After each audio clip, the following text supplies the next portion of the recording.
عمران خان نے تیسری فورس بن کر جنرل ظہیر الاسلام کا ساتھ دیا۔ جواب دینا ہوگا، ہم 28 مئی والے ہیں، 9 مئی والے نہیں۔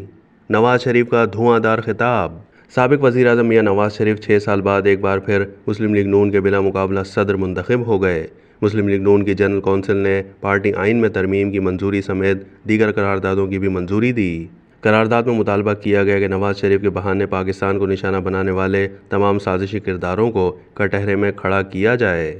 نواز شریف نے جنرل کونسل اجلاس سے خطاب کرتے ہوئے کہا ہے کہ جنرل کونسل نے مجھے ایک بار پھر صدر منتخب کر کے ثاقب نثار کا فیصلہ ردی کی ٹوکری میں ڈال دیا ہے۔ ملک کی خوشحالی صرف 4-5 لوگوں نے چھین لی۔ بدقسمتی سے 1947 سے لے کر آج تک ٹانگیں کھینچنے کا سلسلہ جاری ہے۔ بانی پی ٹی آئی نے میری حکومت الٹانے کے لیے تیسری فورس بن کر جنرل ظہیر الاسلام کا ساتھ دیا۔ مذاکرات کے لیے پہلے انہیں اس کا جواب دینا ہوگا۔ بانی پی ٹی آئی ہم پر انگلیاں نہ اٹھائیں۔ اگر آپ کہہ دیں کہ جنرل ظہیر الاسلام کی تیسری فورس آپ نہیں تھے تو میں سیاست چھوڑ دوں گا۔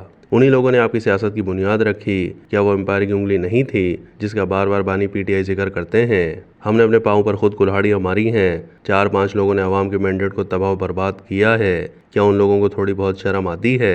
ہم 28 مئی والے ہیں، 9 مئی والے نہیں ہیں۔ اگر سازش نہ ہوتی تو آج پاکستان ایشیا میں ایک منفرد حیثیت رکھتا۔ دہشت گردی کا خاتمہ، کراچی میں امن کی بحالی، موٹر ویز، زر مبادلہ کے بلند ذخائر ہماری حکومت کے کارنامے ہیں۔ ترقی و معاشی بحالی کا سفر وہاں سے شروع کریں گے جہاں سے چھوڑا تھا۔ پاکستان ایک دفعہ پھر خوشحالیوں کی طرف لوٹے گا۔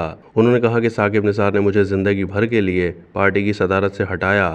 آج لوگوں نے ثاقب نثار کا فیصلہ ردی کی ٹوکری میں ڈال دیا ہے۔ بلائیں ان لوگوں کو جنہوں نے فیصلہ دیا تھا کہ نواز شریف کو ہمیشہ کے لیے فارغ کیا جاتا ہے، مگر آج نواز شریف ایک بار پھر آپ کے سامنے کھڑا ہے۔ انہوں نے کہا کہ میرے خلاف فیصلہ بھی کیا تھا بیٹے سے تنخواہ نہ لینے کا۔ میں نے اپنے بیٹے سے تنخواہ نہیں لی، تمہارے بیٹے سے تو تنخواہ نہیں مانگی تھی۔ نواز شریف نے کہا کہ میرے اور شہباز شریف کے رشتے کے درمیان دراڑیں ڈالنے کی کوشش کی گئی۔ آفرین ہے شہباز شریف پر کہ وہ جھکے نہ بکے بلکہ اپنے بھائی کے ساتھ کھڑے رہے۔ مجھے اپنے بھائی پر فخر ہے۔ شہباز شریف کو کہا گیا کہ نواز شریف کو چھوڑیں اور آپ وزیر اعظم بنیں، اس پر میں گواہ ہوں کہ شہباز شریف نے کہا میں ایسی وزارت عظمیٰ کو ٹھوکر مارتا ہوں جس میں بھائی سے بے وفائی کرنی پڑے۔ وہ جیل تک چلے گئے مگر اف تک نہ کی۔